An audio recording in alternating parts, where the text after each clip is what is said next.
भक्तगणों, सर्व मनोकामनाओं की पूर्ति हेतु रविवार का व्रत श्रेष्ठ है। रविवार के दिन सूर्य देव की कृपा पाने के लिए सबसे उत्तम दिन माना गया है। इस दिन उनके मंत्रों का जाप और सूर्योदय के समय अर्घ्य देना चाहिए। सूर्य प्रत्यक्ष देवता है जिनका दर्शन पृथ्वी पर कहीं भी रहते हुए किया जा सकता है।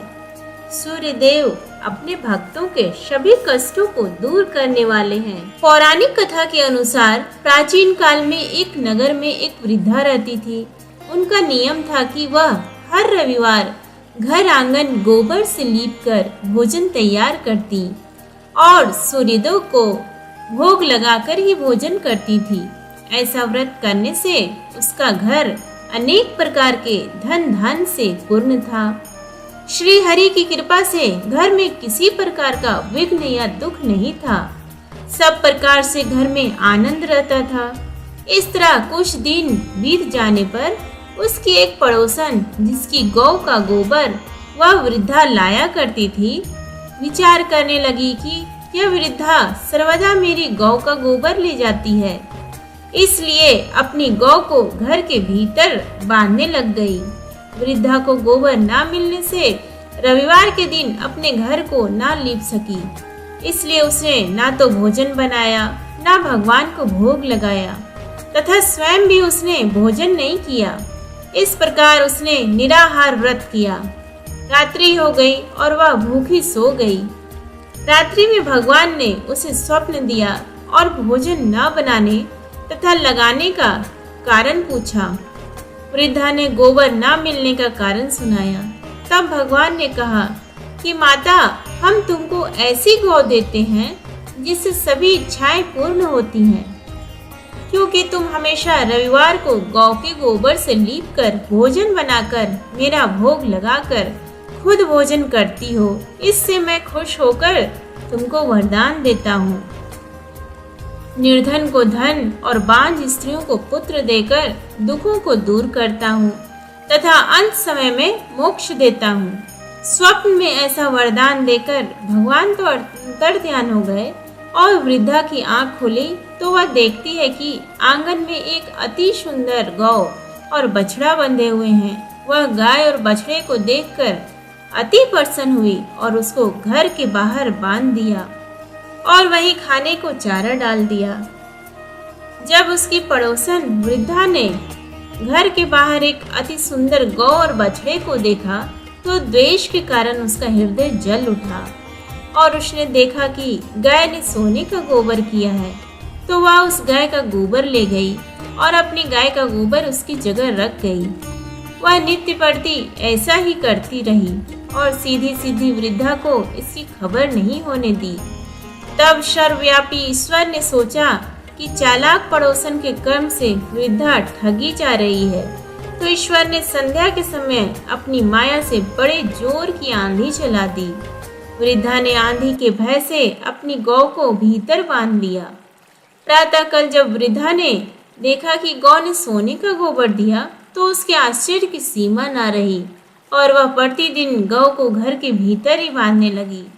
उधर पड़ोसन ने देखा कि बुढ़िया गौ को घर के भीतर बांधने लगी है और उसका सोने का गोबर उठाने का दांव नहीं चल रहा, तो वह स्त्रियां और धाह से जल उठी और कुछ उपाय न देख पड़ोसन ने उस देश के राजा की सभा में जाकर कहा, महाराज, मेरे पड़ोस में एक वृद्धा के पास ऐसी गऊ है जो आप जैसे राजाओं के ही योग्य है। वह नित्य सोने का गोबर देती है। आप उस सोने से प्रजा का पालन करिए। वह वृद्धा इतने सोने का क्या करेगी? राजा ने यह बात सुनकर अपने दूतों को वृद्धा के घर से गौ लाने की आज्ञा दी। वृद्धा प्रातः ईश्वर का भोग लगा भोजन ग्रहण करने जा ही रही थी कि राजा के कर्मचारी गौ खोल कर ले गए। वृद्धा काफी रोई चिल्लाई, किंतु कर्मचारियों के समक्ष कोई क्या कहता। उस दिन वृद्धा गौ के वियोग में भोजन ना खा सकी और रात भर रो रो कर ईश्वर से गौ को पुनः पाने के लिए प्रार्थना करती रही। उधर राजा गौ को देखकर बहुत प्रसन्न हुआ, लेकिन सुबह जैसे ही वह उठा सारा महल गोबर से भरा दिखाई देने लगा। राजा यह देख घबरा गया। भगवान ने रात्रि में राजा को स्वप्न में कहा कि हे राजा, गाय वृद्धा को लौटाने में ही तेरा भला है। उसके रविवार के व्रत से प्रसन्न होकर मैंने उसे गाय दी थी। प्रातः होते ही राजा ने वृद्धा को बुलाकर बहुत से धन के साथ सम्मान सहित गौ बछड़ा लौटा दिया। उसकी पड़ोसन को बुलाकर उचित दंड दिया। इतना करने के बाद राजा के महल से गंदगी दूर हुई। उसी दिन से राजा ने नगर वासियों को आदेश दिया कि राज्य की तथा अपनी समस्त मनोकामनाओं की पूर्ति के लिए रविवार का व्रत रखा करो। व्रत करने से नगर के लोग सुखी जीवन व्यतीत करने लगे। कोई भी बीमारी तथा प्रकृति का प्रकोप उस नगर पर नहीं होता था। सारी प्रजा सुख से रहने लगी। रविवार व्रत पूजन विधि। रविवार का व्रत कम से कम 12 व्रत अवश्य रखना चाहिए। हालांकि यदि संभव हो तो पूरे साल रखना चाहिए। सूर्य को जल देने के बाद भगवान सूर्य के बीज मंत्र की कम से कम 5 माला का जाप जरूर करें। इसके बाद व्रत की कथा पढ़ें। व्रत के दिन सुबह स्नान ध्यान करके लाल रंग के कपड़े पहने और उगते हुए सूर्य को अर्घ्य दें। इस दिन केवल गेहूं की रोटी या गेहूं का दलिया और गुड़ का सेवन करें। ऐसा करते हुए जब आपके व्रत का संकल्प पूरा हो जाए तो कम से कम 2 ब्राह्मणों को आदर के साथ भोजन कराएं एवं अपने सामर्थ्य के अनुसार सूर्य से संबंधी दान और दक्षिणा दें। आशा करती हूँ कि आपको हमारा आज का ये वीडियो पसंद आया है तो प्लीज़ वीडियो को लाइक और शेयर करें और चैनल को सब्सक्राइब करें। धन्यवाद।